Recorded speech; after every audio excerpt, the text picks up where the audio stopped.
छठ माई सुन ले विनती हमार, करब छठ के बरतिया। स्वागत है आप सभी का लोक आस्था के महान पर्व छठ 2024 में। हे छठ माई। जय श्री राम, मैं हूं आप सभी के साथ करुणानिधान पांडे और आज हम मौजूद हैं अपने अयोध्या के सरयू नदी के तट। तो जी हां, हम आज मौजूद हैं अपने श्री राम जी की नगरी अयोध्या में और ऐसी मान्यता है ना, जो छठ पूजा का शुरुआत हुआ था इसी जगह से हुआ था। सर्वप्रथम भगवान श्री रामचंद्र जी जब लंका की विजय प्राप्त करने के बाद अयोध्या आए थे तो अवध वासियों ने यहाँ दिवाली मनाई थी। उसके बाद माता जगत जननी जानकी मैया ने अयोध्या में अपने परिवार के कुशल मंगल के लिए, अपने परिवार के वर्चस्व के लिए इसी अयोध्या धाम में छठ को किया था। चलिए आपको दिखाते हैं आज हमारे अयोध्या धाम में छठ का किस प्रकार से महत्व दिन प्रतिदिन बढ़ता चला जा रहा है। यहाँ पर अगर आप देखेंगे ना तो सरयू नदी के तट पर पहुँचने से पहले यहाँ पर सजावटें जो हैं अभी की जा रही हैं। अब से कुछ ही क्षणों के बाद यहाँ पर जो सुनी सुनी जगह आपको नजर आएंगी वो पूरी तरीके से खचाखच भरा हुआ होगा, लोगों के सर पे डाले होंगे। अभी भी यहाँ पर देख रहे हो सकते होंगे कई लोग आपको नजर भी आएंगे और तमाम श्रद्धालु धीरे धीरे करते हुए आगे की तरफ बढ़ रहे हैं और अभी यहाँ सजाने का जो कार्य है वह कंप्लीट किया जा रहा है। पूरी तरह से जब तैयार हो जाएगा तो एक अच्छा दृश्य यहाँ पर आपको देखने को मिलेगा। इन सारी जगहों पर एक लाइटिंग भी की जाएगी जो बहुत खूबसूरत लगेगा। चलिए आगे की तरफ लेके चलते हैं। और एक ऐसा पर्व है, आस्था का पर्व है, विश्वास का पर्व है, छठ महापर्व है। यहाँ पर आपको जो अयोध्या का इलेक्ट्रिक क्रूज है ना वो जाता हुआ नजर आएगा यहाँ सामने की तरफ। और इससे भी आप अगर चाहें तो अयोध्या में होने वाले सारे कार्यक्रम जितने भी होते हैं उसका आनंद ले सकते हैं इस इलेक्ट्रिक क्रूज के माध्यम से भी। वो आपको नज़र यहाँ पर आएगा तो इतना दिव्य छवि आपको अयोध्या के घाटों का नजर आएगा।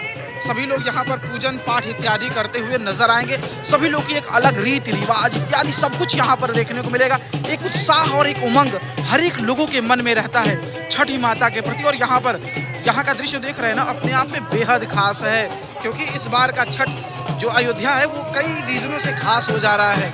और अयोध्या का तो देख सकते हैं यहाँ पर इलेक्ट्रिक क्रूज भी जाता हुआ नजर आएगा और तैयारियां लगभग यहाँ की ज़बरदस्त तरीके से हो चुकी हैं। अब कुछ ही देर का इंतज़ार है, उसके बाद यहाँ पर जो है ना आप यहाँ पर सभी लोग जल में जाएंगे, सूर्य भगवान को अर्घ देंगे। और दुनिया का एक लौता पूजा है जिसमें सूर्य भगवान को अर्घ जो है ना वह डूबते सूर्य को दिया जाता है। उगते सूरज की पूजा तो सभी लोग करते हैं लेकिन जो सूर्य अस्त होता है उसका पूजा सिर्फ छठ पूजा में ही किया जाता है। उत्तर भारत से शुरू हुआ छठ महापर्व आज पूरे विश्व में हर्षो उल्लास के साथ मनाया जाता है। और छठ पूजा की अगर मैं बात करूं तो यह पर्व सूर्य देवता और छठी मैया की आराधना के लिए सबसे ज़्यादा प्रसिद्ध है। यह व्रत टोटल 4 दिनों तक चलता है। इसमें व्रत के बारे में बताने से पहले मैं आपको बताऊंगा छठ पूजा का महत्व। छठ पूजा का मुख्य उद्देश्य सूर्यदेव और छठी मैया से आशीर्वाद प्राप्त करना है। सूर्य देवता को ऊर्जा और स्वास्थ्य और समृद्धि का देवता माना जाता है, इसलिए भक्तगण सूर्य को अर्घ देकर अपनी और अपने परिवार की सुख समृद्धि की कामना करते हैं। छठी मैया को संतान की रक्षा और सुख समृद्धि की देवी माना जाता है, इसीलिए महिलाएं विशेष आस्था से छठी मैया का पूजा करती हैं। अब चलिए आपको हम बताते हैं कि छठ पूजा किस विधि विधान से किया जाना चाहिए। छठ पूजा टोटल 4 दिनों तक होता है। हर दिन की अपनी अलग अलग पूजा पद्धति है। सारी पूजा पद्धति से आपको मैं परिचित कराता हूँ। देखिए, जो छठ पूजा का पहला दिन होता है उसे हम सभी नहा खाए के नाम से जानते हैं। जो छठ पूजा का पहला दिन होता है इसी दिन सारे व्रती जो होते हैं, जो व्रत रखते हैं, घर की सफाई करते हैं और नदियों या तालाबों में स्नान करते हैं। और इस दिन चावल और चने की दाल और कद्दू या लौकी की सब्जी का प्रसाद बनाकर इसे ग्रहण करते हैं। इसे हम सभी नहा खाए के नाम से जानते हैं। दूसरा दिन कई लोग इसे लोहंगड़ा या खरना के नाम से भी जाना जाता है। कई जगह इसे लोहंगड़ा के नाम से भी जाना जाता है और कई जगह इसे खरना के नाम से जाना जाता है। तो अगर दूसरे दिन की मैं बात करूं तो इस दिन व्रत रखने वाले व्यक्ति पूरे दिन उपवास रखते हैं, यानी कि कुछ भी नहीं खाते पूरे दिन, और शाम को गुड़ से बनी खीर, रोटी और फल का प्रसाद ग्रहण करते हैं। और उस प्रसाद का जो स्वाद होता है ना उसका वर्णन नहीं किया जा सकता।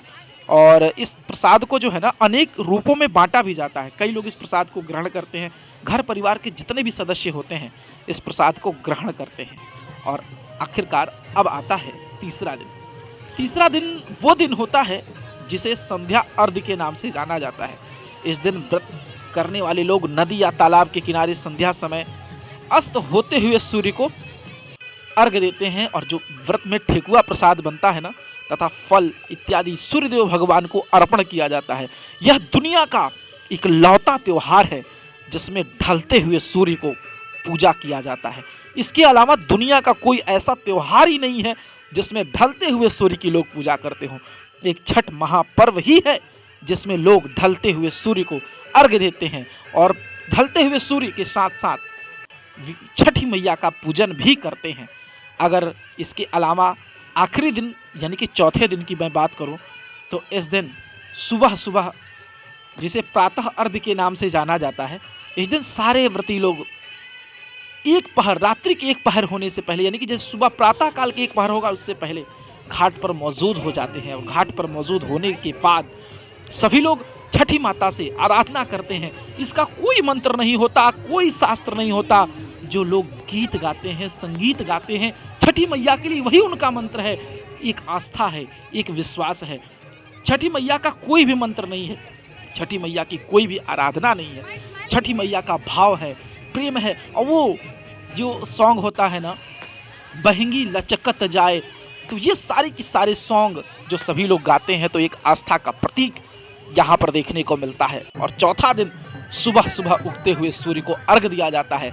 इसके बाद व्रती अपना व्रत तोड़ते हैं, प्रसाद बांटते हैं और मिल बांट करके यह त्योहार मनाते हैं।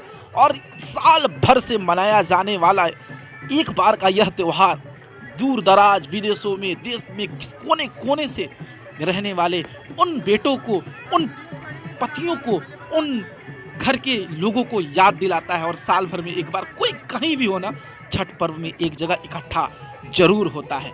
और इसी पर बताऊं आपको, सूरज की पूजा करूं मैं बार बार, सूरज की पूजा करूं मैं हर बार, जीवन में रोशनी हो अपार, छठी मैया से यही दुआ हर किसी के जीवन में हो बहार। और इसकी छठ पूजा को लेकर लोगों में जो आस्था है ना, उसके ऊपर मैं अगर बताऊं तो छठ पूजा का महत्व केवल धार्मिक परंपरा तक सीमित नहीं है, बल्कि यह लोगों की भावनाओं और आस्था का प्रतीक भी है। इस पर्व को बेहद श्रद्धा और विश्वास के साथ मनाते हैं। इसे करने से मनोकामनाएं जो हैं वह पूरी होती हैं। और ऐसी मान्यता है, इस पूजा में प्रदूषण और शोर शराबे का अभाव होता है और प्रकृति के करीब जाकर साधारणता के साथ पूजा की जाती है। तो छठ पूजा का अपने आप में बहुत ही विशेष महत्व है। अगर यह वीडियो आप सभी को अच्छा लगा हो तो इस वीडियो को ज़्यादा से ज़्यादा शेयर कर दीजिएगा, चैनल को लाइक कर दीजिएगा, सब्सक्राइब कर लीजिएगा। मिलते हैं आप सभी से पुनः एक नेक्स्ट वीडियो के साथ। तब तक के लिए जय श्री राम, जय जय अयोध्या धाम।